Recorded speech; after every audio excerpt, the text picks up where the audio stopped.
he said, look at that, and he pointed at the mountain over there, and that whole mountain was just a wall of fire. It was, you couldn't hear yourself It was think. like a jet engine. We were yelling at each other, and we didn't realize that we were, and the whole thing was just burning, and I thought, oh my God, these cows are gonna die, there's nothing we can do, we've gotta go now.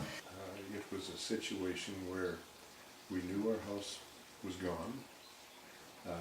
We had so many other things that we were concerned about, our livestock and things like that, that there wasn't much time for stress.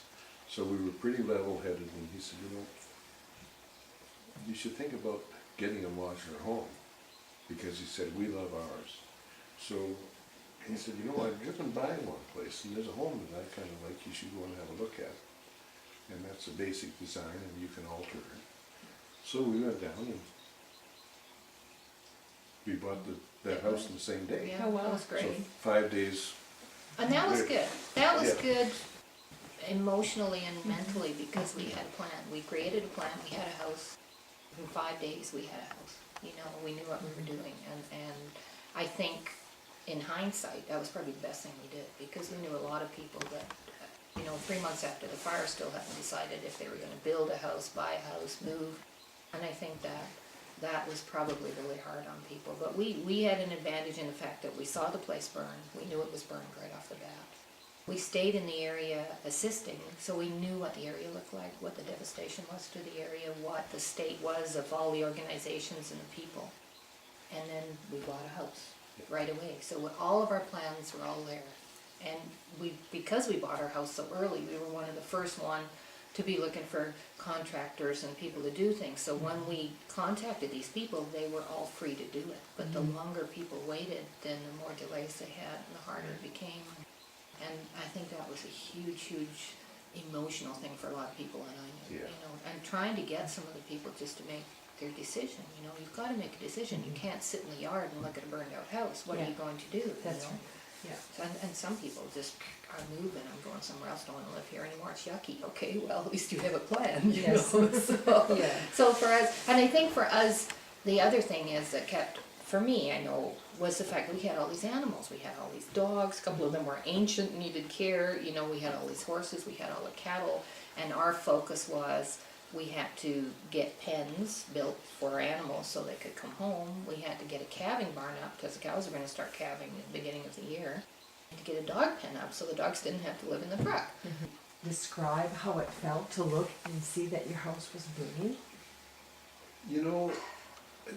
There wasn't really much emotion to it. Well, I think we knew it was going, so Yeah. we knew it was happening, and I think that probably, what I felt, I honestly, when we loaded the dogs in the truck and jumped in the truck to go, I felt good, because we had all of our horses, we had almost all of our cattle, we had each other, we had our dogs, and as we pulled away, I thought we have insurance, and I felt, okay, we're gonna be fine, and everything else is just stuff.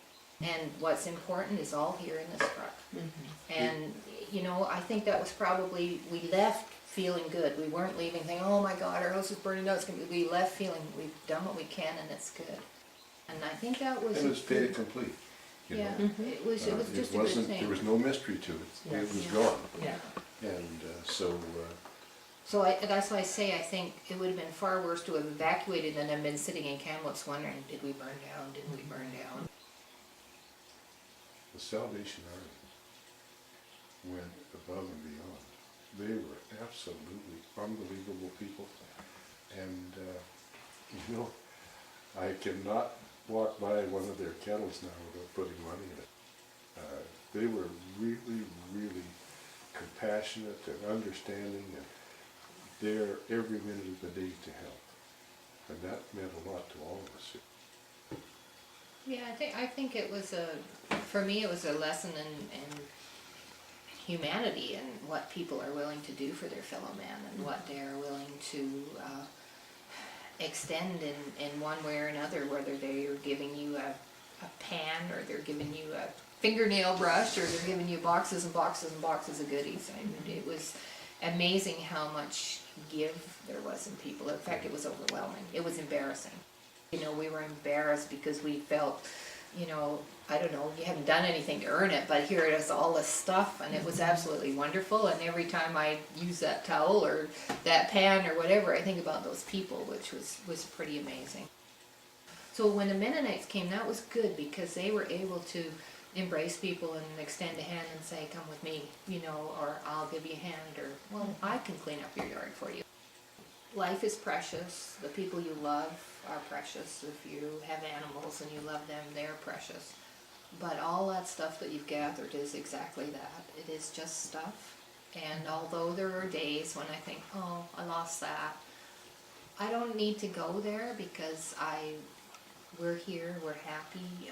When we drove away from the house, we knew what we had with us and we knew what was in the house.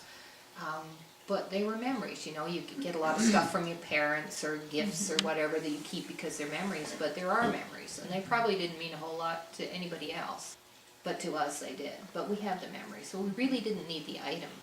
And I've learned to utilize what I have and not to be a hoarder, because I think I'm a bit of a hoarder as far as keeping nice stuff and never wearing it or whatever, or not opening that box of chocolates because I'll save it for a rainy day.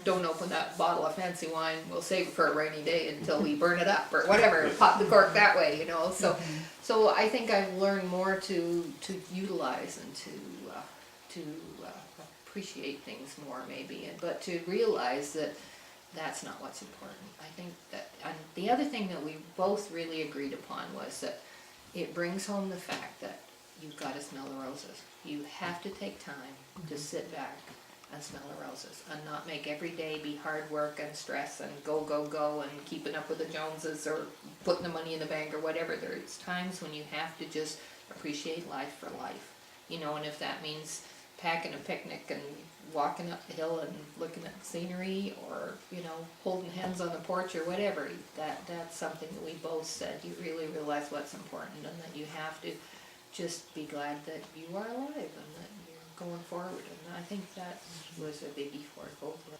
Yeah, all the things that we worked for and our plans for a secure future were gone, and we have each other, and that's enough. Yeah, and that was the big thing, was we did Yeah. have each other, yeah. Yeah. Yeah.